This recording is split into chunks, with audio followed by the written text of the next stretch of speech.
За мал амьтанд одоо шимэгчилдэг одоо паразит хорхоо шимэгчид бол гадна дотно гэдэг ийм олон төрлийн шимэгчид байдаг. Монгол улсад бол одоо нэг 150 гаруй зүйлийн шимэгчид бол шимэгчилдэг гэж үздэг. За энэ дотроос одоо малчдын хамгийн сайн мэддэг нь бол одоо хамуу байна, хачиг байна, гуур гэдэг. Энд нь бол одоо гадна паразит гэж үздэг, тий гадна талаас нь шимэгчилдэг. За дотн паразит гэдээ байгаа. Энд нь бол өвчлэн одоо малчид маань бидний цагаан хорхоотох гэдэг олон төрлийн одоо өөрөнхийн хорхоогоор үүсгдэг өвчин, хавтгай хорхоогоор үүсгдэг өвчин гэдэг гих мэт ингээд ийм өвчнүүд байдаг. Энэ дотроос гадна шимэгчээр үүсгдэг гол одоо эдийн засгийн хохирол учруулдаг өвчнүүд гэхээр нэгдүгээрт бол хамуу байна. Хоёрт бол одоо өхөр дээр гэдэг өхрийн арсны гуур байна. Өхрийн арсны гуур гэдэг өвчин Монгол орнд бол нэлээ өргөн тагсан байдаг байсан юм аа. Одоо социализмын үед одоо биднүүд Германы засгийн газартай энэ эктопаразитын экспедиц эктопаразитын төвцөх хөтөлбөр гэж Герман одоо зүүн Герман гэж байсан тэр үед тэднийхээс хамтарсан эдний тусламжаар юу хийдэг байсан гэхээр гуурын боловсруулалт гэдэг. Тэгээд энэ тэрийн холбооны тосон тусаалга гэдэг юм хэрэгэлдэг байсан. Нилээ хортой бэлтгэл хэрэгэлдэг юм байсан. Тэр бол гуурын боловсруулалтад хавар тэгтээ намар гэдээ бас хоёр хэрэгэлдэг байсан баг. За тэгээд зах зээл шилжиж явах үед арчилсан Герман улс одоо юу гэдгийг одоо задраад одоо Берлингийн хан нурсантай холбогдуулаад энэ одоо юу Севи орнуудаар нийлэгдсэн гурван тас хасарсантай холбогдуулж Монгол орнд гурван халдварлалтын бол маш бага хэмжээнд нэгдэл нийгмийн үед социализмын үед бага хэмжээнд өртсөн байсан юу эргэж маш их хэмжээгээр тархаж гэлсэн. За тэгээ бидэд тосгүй гурван тосгүй болсон хэсэг нэг зах зээлийн дөнгөж шилжиж явах үед бол маш их хэмжээгээр гурав өргөдсөн боловч одоо Юмик гэдэг бодис одоо эмийн бодис орж ирсэнтэй холбоотойгоор ерөнхийдөө бол гууртаа тэмцэх арга хэмжээг бол үр дүнд өргөсөн. Монгол орнд инкоргон засгийн газрын үед гууртаа тэмцэх үндэсний хөтөлбөр гэж бид боловсруулад хэрэгжүүлээд одоо Монгол орны гуурын тархалт бол одоо маш бага хэмжээнд хүргэсэн. Одоо юу гэдэг нь баг 3% хүрэхгүй болсон. Гэхдээ гууртаа тэмцэх арга хэмжээг зарим газрууд одоо харилцан адилгүй хийснээс болоод зарим нутагт бол гууранд бол тодорхой хэмжээгээр тодорхой одоо жилүүдэд гуурны халдварууд явагддаг. За өөрсдөө чинь хэлж байгаагаар одоо юу гэдэг нь Харангай аймгийн Өгийн нуур өндөр улаан та босод сумдуудаар гуурын халдвар бас мачтын дунд байна. Түүнтэй тэмцэх арга хэмжээ болон гуурын хор холбоотыг ярьж өгөөч гэж хүслэж байна. Ярьж байна.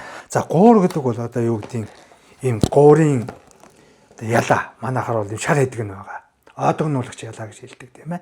Ийм хэдэг нь одоо сагаан цацаад тэгээ энэ юу н голдуу энэ юуныхаа хөл хаваар ингэж цацаад энэ цаашаа одоо юу гэдэг сагнаасаа нэгдүгээр үйлбэрийн авгалтай нь цаашаага мал амтны арьсанд ороод жилийн турш шимэгчлээд хүзүүний хоолойны хэсэг болон нугасны хэсэгт зөөлөөс хоёр төрлийн ялааны ялаа байдаг. Тэрний авгалдаанууд нь нэг нь нугасанд шимэгч ирдэг.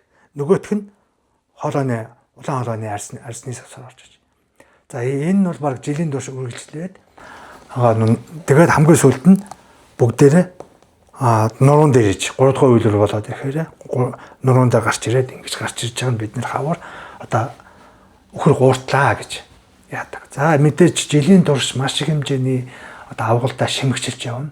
Шимэгчтэй зүгээр ингэж яргаад явахгүй урталтаа маш их энзимэл гаруулад уртаалынхаа байгаа эдис одоо булчин махыг хайлуулад зай гаргаад уршаагаа ингэж яргаж ингэж явдаг учраас одоо юу гэдэг нь 6-7 сар цацсан саг нь шууд одоо юу гэдэг 10 хоногийн дараа орчин ороод ингээд нуруу гарч ирэх болтол хаврын 2-3 сар хүртэл цаг хугацаа яддаг. За энэ хугацаанд бол маш их хэмжээний энзим ялгаруулад маш их хордлого үзүүлдэг. Одоо юу гэдэг мал амтнд маш их таагүй нөлөө үзүүлдэг. Одоо физиологийн байдлын хувьд бол тийм ээ эрүүл мэндийн байдлыг таагүй нөлөөлдөг учраас гуурцсан өхрөл онцгой их турдаг. За онцгой их турдаг. Тэгээд хавар 2 дугаар үйлбэр 3 дугаар шатны авгалдаан 3 дугаар шатнд гараад ирэхээр энэ амьсгалуур нь гараад учраас нуруунд нь үх үүсгэн. За нүх үүсгэн гэж амьсгалах гэж нүх үүсгэж байгаа байхгүй юу? Тийм учраас одоо юу гэдгийг нуруундаа шарахтаа маш олон шарахтаа болсон амтэн одоо юу гэдэг маш их эмзэглэн даарна. Тийм ээ өрөвсөл явагдана. Идэ бээр гоожно. За тэгээд ойлгомжтой. Яг тэр идэвхжлийн нуруундаа цоордог энэ хаврын одоо шуурхтаа хавсрахтаа хүйтэн мал турсан эд үйд нь явагддаг. Тийм ээ. Ингээд ирэхээр үхрийг онцгой их тураадаг. За тэгээд мэдрэлийн хэв шинжүүж бас ирээд гэгмжлийн хор болгодол ихтэй өвчин юм байгаа. За тэгээд цаашаага энэ арсны бүрэн бүтэн байдал алдагдана. Энэ жил гуурцсан мал хойд жил гууртаагүй байсан ч гэсэн тэр нүхэн харахад идэгдсэн юм шиг боловч ач дээр бол тэр нүхэн идэгдэггүй. Яагаад гэвэл удаан хугацааны шарах үүснэ гэдэг чинь шархны ирэмэг нь идэгдсэн байх гэсэн үг тийм ээ. Одоо нүхэн. Тэгэхээр нэг хэрвээ нойтон шарах ингээд байсан бол өөр хоорондоо нийлээ идэгдэг тийм ээ. Гэтэл аль хэдийн тэр бүтэн 2-3 сарын турш ингээд нүх үүсгэсэн байна гэж чинь хажуу талын ирэмгүүд нь идгээд хоорондоо нийлэхэрэг болцсон байдаг. Харахад идэгдсэн байх чинь доороос нь одоо юу гэдэг нь 5 одоо юу гэдэг юм шин булчин мах төрцсөн л байж байдаг. Тэгээд дараагаа нь хэрэглээд одоо юу гэдэг бүтээгдэхүүн болоод задлаа сунгаад ингээд яаж яхад бол тэр арьс бол шууд 5 нь унаад цорхоод ингээд болчдаг. Арьсны чанарт маш муу байдаг. Тэр арьсууд нь яг нурууны хамгийн хэрэгцээтэй зузаан одоо ачигтай талбайг нь эзэлж байж байдаг. Гэх мэтлээ хор холбогдол маш ихтэй байдаг. Бусад юун дээр бас гуур бий, хонь дээр гэдэг хамрын хүндэд нь шимэгчлдэг гуурс бий.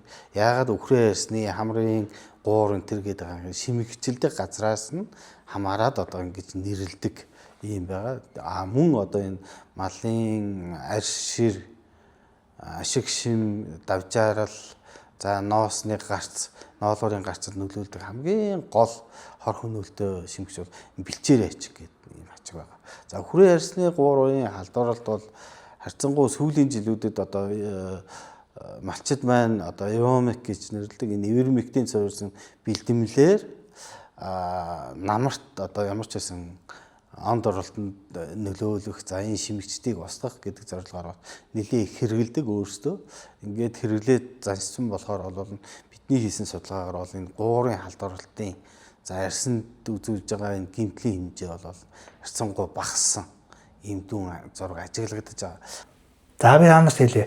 Ер нь гууртаа тэмцгээд ялгааны нислэг зогссон буюу 9 сар гараад ирэхээр ялаа ер нь нисэхгүй. Одоо манайхаар ингээ ойлголтоор бол ногооны сүл тасрах гэж ярьдаг тийм ээ.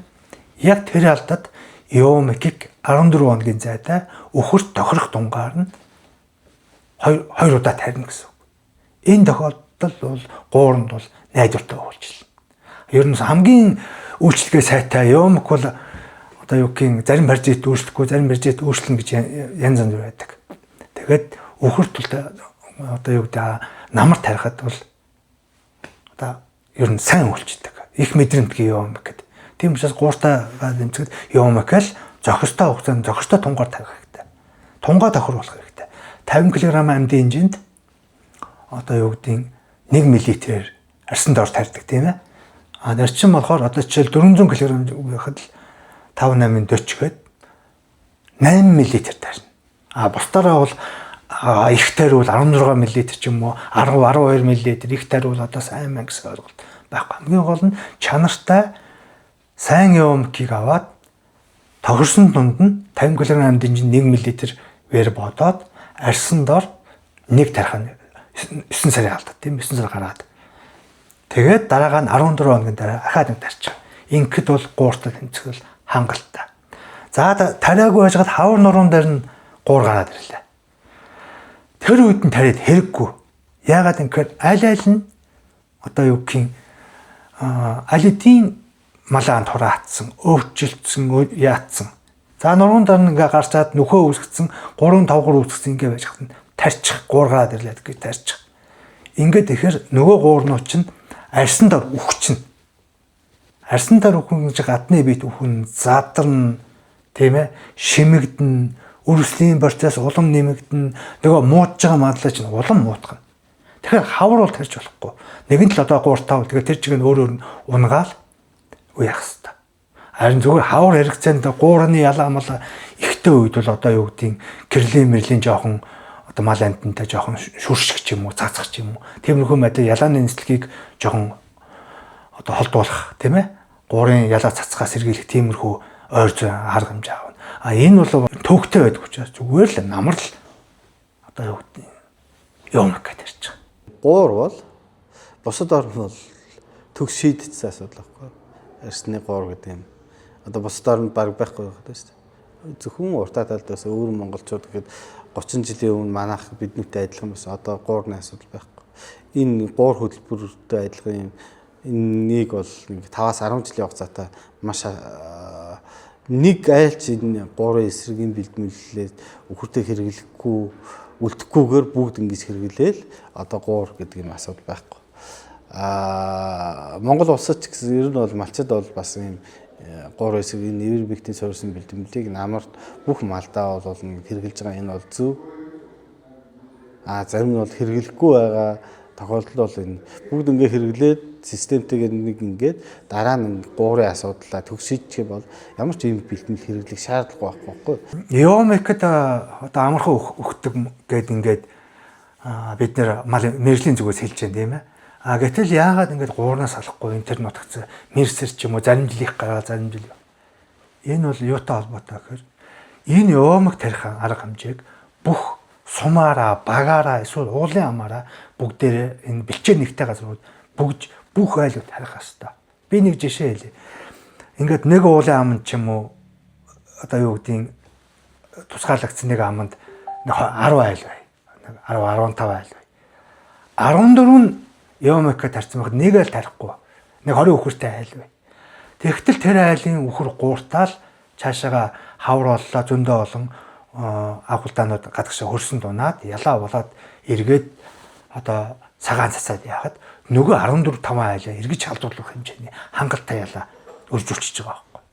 Тэгэхээр энэ тэмцэх арга хэмжээ салахгүйгийн гол шалтгаан чинь энэ еомек тарьдаг арга хэмжээг бүх айл нэг үрчлэн бүгдээрээ тариагүйтэй л холбоотой. Гурын алаа ойролцоогоор 25-аас 50 км нисгэж чадвартай. Тэгэхээр тэр хавийн бүх айлууд л бүгдээрээ л одоо юу гэдгийг еомек тарьж бүгдээрээ л тэр гуураа агуулдан шатанд нь одоо цаг нэгдүгээр үйлдвэрийн шатанд нь өхүүлж ээж л одоо сум орон нутгаараа яа. Ганц гуурыг бодоод ингэж тарих ёстой гэж манай малчтай бол ойлгож болохгүй юм байна. Ер нь бол еомек гэдэг тариа бол зах зээлд бол гайгүй нэг 20 мянга 100 мл нь 20 мянга орчим юутай байдаг. Тэгээд ганц гууртаа тэмцэх арга хэмжээнд еомек хэрэглэхгүй шүү дээ. Гадна паразит, хөгширх, шаалц, дотор паразитууд, одоо гэлмийн торхоонууд, тууцсан цагаан орхоонууд. Энэ бүгдэд нь бүгдээрэнд нь үйлчлэг учраас ганц гууран бодож таах хэрэггүй. Зах зээлээс малын эмийн сонгуудаас худалдаж авч, чанартай гин худалдаж авч хэрэглэх хэрэгтэй. Үхэр гэдэг амьтан ашигшин өндөртэй тийм ээ. Тэгээд яхад бол нэг үхэрт тарих еомекийн тунд ноогдох өртөг бол одоо бусад малыг бол хамаагүй хямдхан тусна.